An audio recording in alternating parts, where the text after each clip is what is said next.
महत्वपूर्ण खबर का रुख कर लेते हैं, जहां आपको बता दें कि अगली खबर है कतर की यात्रा करने वाले यात्रियों से जुड़ी हुई। अब अगर आप घूमने के लिए या फिर किसी और काम से कतर जाने की प्लानिंग कर रहे हैं या कतर जा रहे हैं, तो आपको वहां पर कैश ले जाने की जरूरत बिल्कुल भी नहीं होगी और ना ही कैश को एक्सचेंज कराने की आपको जरूरत पड़ेगी, करेंसी एक्सचेंज की। जी हाँ, अब मोबाइल से ही आप धनाधन भुगतान वहां पर कर सकते हैं।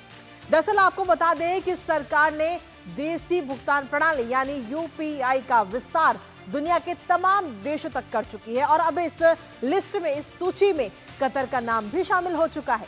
अब भारतीय यात्री कतर में भी यूपीआई के जरिए भुगतान कर सकेंगे। एनपीसीआई इंटरनेशनल पेमेंट्स लिमिटेड ने कतर नेशनल बैंक के साथ मिलकर इस सुविधा की शुरुआत की है, जहां केंद्रीय मंत्री पीयूष गोयल ने कतर दौरे पर दोहा के लुलु मॉल में भारत का यूपीआई सिस्टम लॉन्च किया। करेंगे चर्चा अपने संवाददाता से और जानेंगे लेटेस्ट अपडेट उनसे, लेकिन उससे पहले आपको दिखाते हैं कैशलेस इंडिया का ये ढंका। जी हाँ, कैशलेस इंडिया का ये पूरा जलवा इस समय नजर आ रहा है, जहां कतर में पीयूष गोयल ने यूपीआई लॉन्च किया है। तो अब अगर आप कतर जाने की प्लानिंग कर रहे हैं अकेले, अपने परिवार के साथ, अपने यार दोस्तों के साथ, तो वहां पर आपको कैश ले जाने की जरूरत बिल्कुल भी नहीं होगी। दोहा के लुलु मॉल में यूपीआई जो है वो इस समय शुरू हो चुका है। कतर नेशनल बैंक और नेट स्टार्स के साथ यूपीआई इस समय शुरू किया गया है और ये पूरी डील हुई है, जहां लगभग 8.3 लाख भारतीयों को इसका सीधे तौर पर लाभ आगे आने वाले समय में मिलेगा। और इसके साथ ही दोहा एयरपोर्ट की अगर हम बात करें तो वहां पर ड्यूटी फ्री स्टोर पर भी यूपीआई की सुविधा आपको मिल सकेगी, यानी कि अब आपको कैश ले जाने की जरूरत नहीं है, ना ही आपको करेंसी एक्सचेंज कराने की जरूरत है। पिछले महीने ये सुविधा वहां पर शुरू हुई थी और पूरी दुनिया में कहीं ना कहीं यूपीआई का डंका इस समय बजता हुआ नजर आ रहा है, क्योंकि कतर ये पहला देश नहीं है। इससे पहले अगर हम देखें तो यूपीआई का डंका यूएई, फ्रांस और सिंगापुर में भी ये डंका बज चुका है, जहां पर यूपीआई के जरिए इस वक्त लेन देन किया जा रहा है। इसके अलावा त्रिनिदाद एवं टोबैगो, भूटान और नेपाल, यहां पर भी यूपीआई के जरिए इस वक्त पेमेंट हो रहा है। श्रीलंका है, मॉरिशस है, नामीबिया है, यहां पर भी यूपीआई के जरिए पेमेंट इस समय किए जा रहे हैं। तो ये तमाम वो देश हैं जहां पर अगर आप जाते हैं घूमने के लिए या अपने परिवार के साथ प्लान करते हैं, यार दोस्तों के साथ प्लान करते हैं, या फिर किसी व्यापारिक यात्रा के जरिए अगर आप जाते हैं, तो यहां पर आपको कैश ले जाने की जरूरत नहीं होगी, क्योंकि आपके हाथ में अगर मोबाइल है तो आप यूपीआई के जरिए ये पेमेंट कर सकते हैं। आइए आपको सुनाते हैं कि कतर में यूपीआई के लॉन्च होने पर केंद्रीय मंत्री पीयूष गोयल ने क्या कुछ कहा है।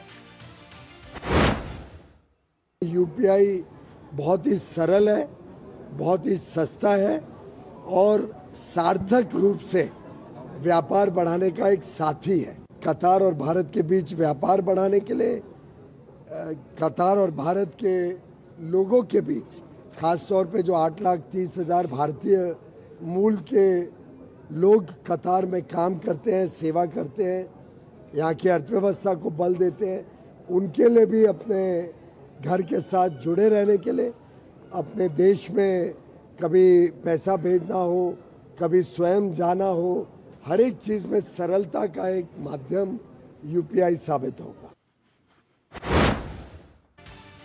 तो सीधे तौर पर अगर हम देखें तो भारतीय यूपीआई का डंका इस समय पूरी दुनिया में बजता हुआ नजर आ रहा है और एक एक करके सभी देश यूपीआई का इस्तेमाल कर रहे हैं। कौन कौन से देशों में इसका इस्तेमाल हो रहा है वो हमने आपको बताया। हमारे साथ हमारे सहयोगी अजय मिश्र इस वक्त जुड़ रहे हैं, सीधा उनका रुख करेंगे। अजय, सीधे तौर पर अगर हम देखें तो 9 साल पहले शुरू हुआ यूपीआई आज भारतीय अर्थव्यवस्था की बड़ी सफलता की कहानी तो दिखाता ही है, दर्शाता है, और ये सफर अभी भी जारी है। कतर में अब यूपीआई के शुरू होने के बाद भारतीयों को किस तरीके से फायदा मिलने वाला है वहां पे?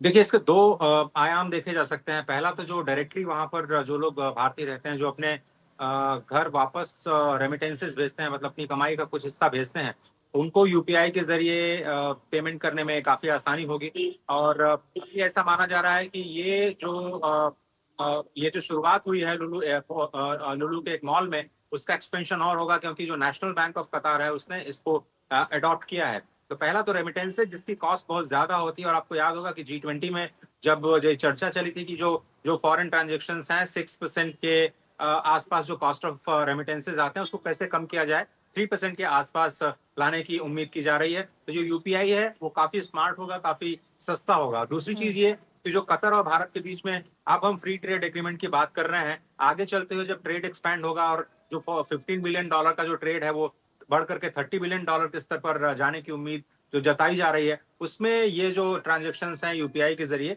वो काफी जो फायदेमंद साबित होंगे। शुरुआत अच्छी हुई है, लेकिन इसके इसके जो फायदे हैं वो कई मल्टीफोल्ड कहे जा सकते हैं, और ये 8वां देश कतार बन चुका है जो कि यूपीआई को अडॉप्ट कर रहा है। जो इंटरनेशनल जर्नी है यूपीआई की वो लगातार अपने विस्तार की तरफ जा रही है। जी, इसके साथ ही अजय अगर हम देखें तो भारत में 85% डिजिटल पेमेंट्स जो है वो आज की तारीख में यूपीआई के जरिए हम करते हैं। आप और हम भी जब कहीं जाते हैं, इवन अगर चाय भी पी रहे हैं तो हम 10 रुपए भी यूपीआई के जरिए पे करते हैं।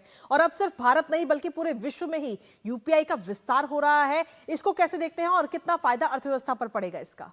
ये भारत की जो डिजिटल पब्लिक इंफ्रास्ट्रक्चर है वो पूरी दुनिया में एक बहुत बड़ी सफलता का उदाहरण बन चुकी है कि किस तरह से भारत की जो फाइनेंशियल टेक्नोलॉजी है कितनी सिक्योर है। और आप देखिए पूरे दुनिया का 50% जो डिजिटल ट्रांजैक्शन होता है वो यूपीआई के जरिए भारत में ही होता है। जी। एक दिन में 22 सितंबर को रिकॉर्ड बनाया गया जब 1 बिलियन ट्रांजैक्शन हुए। 1 बिलियन मतलब 1 अरब ट्रांजैक्शन को हैंडल करने की क्षमता यूपीआई के अंदर है। इसलिए इसकी जो टेक्निकल कैपेबिलिटी है, जो फाइनेंशियल कैपेबिलिटी है और जो सिक्योरिटी फीचर्स हैं, उसने पूरी दुनिया में अपना एक वर्चस्व साबित किया। मुझे नहीं लगता है कि कोई भी दूसरा देश चाहे वो विकसित हो या विकासशील देश इस तरह की कोई डिजिटल पब्लिक इंफ्रास्ट्रक्चर को डेवलप कर पाया है। तो वो एक बहुत बड़ा आकर्षण का केंद्र है। आसपास के नेबरहुड में जो एशियाई कंट्रीज हैं उसको अडॉप्ट कर रहे हैं। फ्रांस के कुछ हिस्सों में इसको अडॉप्ट किया गया और उम्मीद की जा सकती है कि ये जो सफलता की कहानी है वो और भी देशों में विस्तार कर सकती है। बहुत बहुत शुक्रिया अजय, तमाम जानकारी हमारे साथ साझा करने के लिए। इस महत्वपूर्ण खबर से जुड़े हुए और इसी बीच न्यूज पंच वक्त एक छोटे से ब्रेक का है। आप बने रहिए हमारे साथ क्योंकि ब्रेक के उस पर आपको दिखाएंगे खबर आपके स्वास्थ्य से जुड़ी हुई।